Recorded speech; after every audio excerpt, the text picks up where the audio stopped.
Hi, this is Scott Garibay. Today we're going to talk about coronavirus predictions, specifically from the perspective of politics. Now, if you've noticed, I do a lot of predictions on this channel. Why do I do so many predictions? Well, uh, it's one, two, three, connect the dot. I am fascinated by politics, and I'm specifically fascinated by the tactics and strategy of politics. I'm more interested in how you win, how you find a path to victory, than who wins or who finds a path to victory. And the reason why is the idea that the best people win in American politics is absolutely ludicrous. In fact, I think overall it's incredibly clear that the best people do not win in politics. Boy, oh boy, is that more evident today than ever before. Like, we have a model in American politics where we very much like people who are charismatic and who are great on camera and who can talk very quickly and smoothly. And honestly, we don't put a very high value on honesty. We don't put a very high value on sincerity. We don't put a very high value on nobility. And until those things change, the best people are not going to win elections. That's clear as day, right? So basically, but hey, this is my football, right? Like, so the reality, this is my spectator sport, and I love politics from the perspective of a spectator sport, and so I'm really fascinated by the tactics and the strategy. So I'm always wondering, how can this candidate win, right? Well, one of the surest ways to win in this world is to know what's going to happen next. And I'm a strong believer that if you pay attention and you look at the patterns and you look at the momentum and you look at the pieces on the board, it's pretty easy to see what's going to happen next. And if you look at my channel, I think I've done a really good job of predicting what's coming next. I've seen a lot of things coming. And you could just go back and look at what I was saying a few months ago, and you're like, "Oh, wow!" And honestly, I invite you to go down below and to tell me the times where I was wrong. There's a few, but overall, I think I'm a lot more right than wrong. And so I'm right now going to lay out my coronavirus predictions from the perspective of specifically Andrew Yang should pay attention, okay? And in my opinion, and any noble-hearted politician should pay attention, and knowing what's coming next will help you to win. So my hope is that Andrew Yang just looks at this, listens to this, understands that all this is true, and then uses it to defeat Joe Biden, and then uses it to defeat Donald Trump. Okay, and so that's why I'm doing these coronavirus predictions. Now, before we go a step further, I want to explain to you, this is what I think will happen. This is not, by any stretch of the imagination, what I think should happen. Those things are not the same. So nothing on this list am I co-signing. I'm saying if you look at the pattern, if you look at the momentum, if you look at the pieces on the board, this is what's coming. Not what should happen under any circumstance. Some of this, there's a possibility that I would agree or disagree with you. I'm just talking the tactics and strategies today. This is just looking at the patterns, the momentum, and the pieces on the board. Period. Okay. All right. So let's do it. All right. Let's get into it. Corona prediction number 1: Donald Trump will win. Period. And by the way, everything here, these are all events that will happen faster or with higher probability because coronavirus occurred, because of 3/16, because of the 3/16 event. March 16th, the day where everybody worked from home, schooled from home, and socially distanced.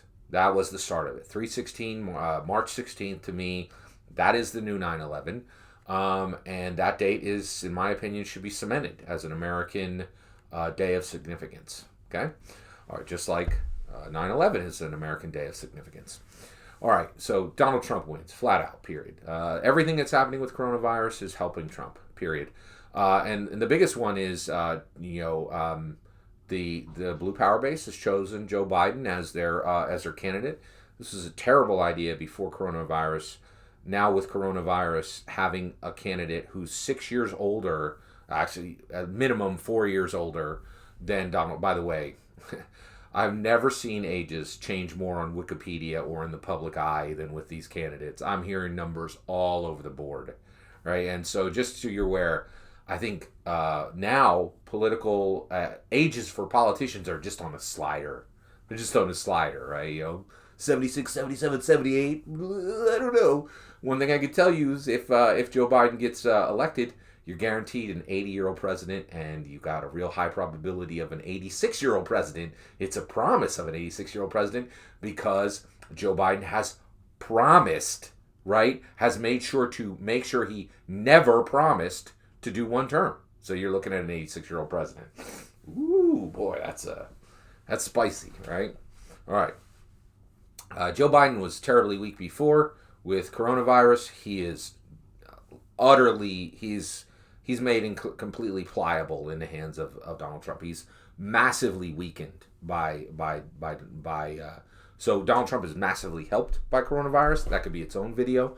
And Joe Biden is massively hurt by coronavirus, without a doubt. All right. Okay. So other predictions. The handshake will die. This is a big deal in politics. The handshake has been an element of American politics since day one. And I think the handshake is done. I think it'll never come back. Okay? There are 3 industries that will be decimated. Okay? Decimated means to lose 10%. Now, you're like, oh, lose 10%? That's not a big deal. It is a big deal. It means these are going to stop growing, and they're going to lose at least 10% of their current value, in my opinion. 3 industries that I'm predicting. Movie theaters. Movie theaters. And by the way, I should say, every single thing I am saying in this video is American specific. No other nation. This is all red, white, and blue, America specific. Okay? Movie theaters, decimated industry. Comic books, decimated industry. Driverless cars, decimated industries. I'd love to unpack that for you. It's a whole video in and of itself. Driverless cars, I think, are really going to suffer. There's going to be a lot of momentum suffering from coronavirus. So that's done with decimated industries. Next prediction, echo boomers. I think there will be, at minimum, 1 million children that will be born from, specifically because coronavirus occurred, 1 million plus. It'll be an echo of the boomer situation of World War II. Here we go. College degrees, triple in value. Whether you got it, whether you're earning it, I'm an evangelical Christian. I don't know how this started. It started a long time ago. I have never signed on to this. Evangelical Christians and conservatives I have no idea how this started. But within our communities, and I'm talking to you because I know a lot of you out there are super yippee-ki-yangs, and not even a small portion, I think, of Andrew Yang's follower base is evangelical Christian. I think there's a lot of atheists and agnostics out there, and so you guys might not be aware of this situation, but evangelical Christians and conservatives love to say that that college degrees aren't worth what you pay. It's a major thing. It's a whole thing, and I've thoroughly rejected this everywhere I can find it. I think it's the most ridiculous, and I know for a fact it's absolutely false. Right? If you just do the numbers, you're going to make 10 times whatever you paid for your education with almost any degree. Right? And my father told me decades ago. He said, he told me something real. I'll never forget this. I have like these pieces of wisdom that my father told me in my head. And he said, anytime you give money and you get a piece of paper back, you got rooked. Right? There's only one exception, and that's any degree. He's 100% right. Right? My college degrees have paid for themselves. Well, actually, my father bought my first degree, my bachelor's, and I paid for my... and then, me and my employer paid for... employer way back paid for my master's, and what I paid for my master's, I've earned 10 times what I paid for it back. And I thoroughly, the idea that college degrees were ever worth anything more than triple quadruple, 5 times, 10 times what you pay for them. They've always been. But now, with coronavirus, I think there's going to be a massive shift to knowledge work and away from physical labor, period. And so college degrees will be worth far more than they ever were before. I really think for a while, America's been leaving behind the days where you could get away with not having a college degree. This is one thing I massively disagreed with Andrew Yang on.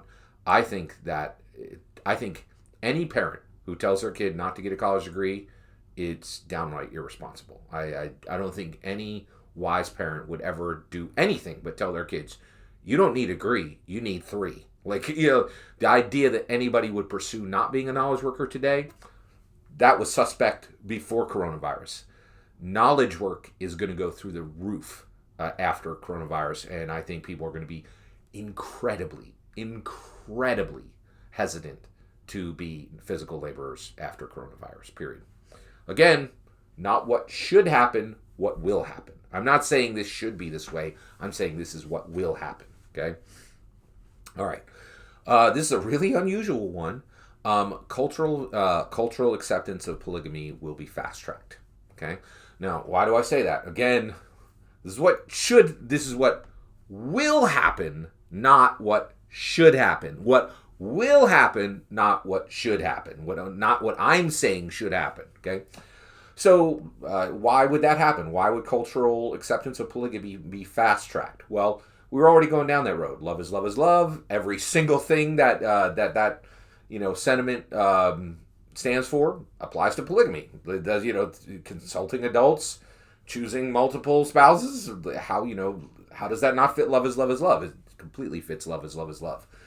But because everybody was on in their houses because of coronavirus, I think 3 people and 1 raccoon in America have not seen Tiger King. And Tiger King was like, oh yeah, polygamy's all over. Like that movie, Tiger King has 3 people in it, and 2 of them were polygamists, and every single major person had multiple. 2 of those people were polygamists in that movie. And with America, there it's like, oh yeah, polygamy. I've seen this before. Yeah, and we've seen it in multiple. We've seen it the Doc Antler style. We've seen it the Joe Exotic style. Yeah, it's a thing. It's totally normal, right? So the idea that polygamy is mainstream is coming up quick. And I think this whole coronavirus thing will absolutely culturally fast-track cultural acceptance of polygamy. Again, not me saying what should happen, me saying what I think will happen, just from looking at the pattern, the momentum, and the pieces on the board, okay? All right. There are 3 industries that are going to be boost industry. There are 4 industries that are going to be boost industries. They're going to be boosted by coronavirus. There's a lot more than this. These are just the ones that are close to me that I'm aware that, when I thought about it, they come to my mind because I love these industries and I know they're going to get boosts from coronavirus. I think it's already happening. So number 1, animation, television animation, movie animation, boom, right through the roof. They're going to go up, up, up, up, up. Okay, and the other one is games. 3 styles of games. Video games. That industry is going to get boosted by coronavirus. Board games. That industry is going to get boosted by coronavirus. It's already been boosted by coronavirus. And last is tabletop role-playing game industry. Very small industry, but one that's very, very close to my heart. And I think it's going to be boosted by coronavirus, without a doubt. No 2 ways about it. Those are my predictions for coronavirus. Things that I think will happen because of coronavirus. I should have gotten into this a little bit more in the beginning of the video, but I'll say it now.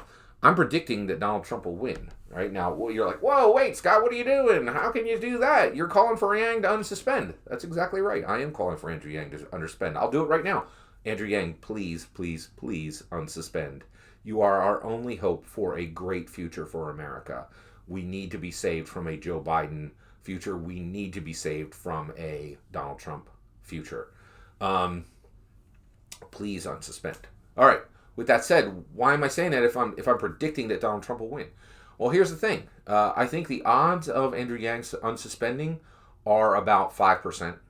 And if Andrew Yang unsuspends, and the reason why is I'm the only one calling for it. And I can't believe how many Yippee-Ki-Yangs don't understand that Yang 2024 is an absolute pit trap, and that he's not going to go do well in 2024. In fact, all Yang 2024 is doing is securing that he doesn't win in 2020, and it will not. I don't think for I don't think for a New York second, Yang 2024 is a good play, or that Yang would win in 2024. I don't think it is a terrible mistake. Everyone calling for Yang 2024 is ensuring the death of the cultural relevance of Andrew Yang. I think it's a terrible pit trap, and I really hope he escapes it. But since the vast majority of Yang, Yippee-Ki Yangs check their brains at the door and think that and don't understand that Yang 2024 is a pit trap, and he's not going to be relevant in 4 years, and UBI isn't going to be relevant in 4 years because it's going to be stolen 6 ways to Sunday. It's already been stolen, really. There's only about a 5% chance that I think Andrew Yang will unsuspend. Even if Andrew Yang unsuspends, I think there's only a 10% chance he'll win. He'll beat Donald Trump. That's more than enough for me. I play Dungeons and Dragons, right? You roll a d10, you hit a 0, you're up, done, right? 10% chance of Andrew Yang beating Donald Trump is a heck of a lot better than a 0.0001% chance that Joe Biden has of beating honestly of even making it to the convention. I don't think Joe Biden will make it to the convention. I think he will be taken out by a Bernie October 2019 situation, or I think he will be taken out by political mistakes he makes, or I think he will come to his senses and realize that he never wanted this job and just say, what the heck am I even doing here? He shouldn't be there to begin with. So all that. So I just wanted to explain why I'm saying that I think Donald Trump will win. And the reality is, again, that's not what I want. I want Andrew Yang to win, but the odds are against it. But I would be incredibly excited to get a 10% chance to beat Donald Trump, because right now with Joe Biden, it's about a 0.00001% chance of Joe Biden beating Donald Trump. Honestly, I think it's incredibly unlikely. I don't even think there's a 1% chance Joe Biden will even make it to the convention as a candidate. There's no way, in my opinion. We shall see. All that I'm putting it on record here. Those are my coronavirus predictions. Let's see what I get right. Let's see what I get wrong. Do you have coronavirus predictions? I would love to hear them. Let me know in the comments below. Please consider liking and subscribing, and have a wonderful millennium.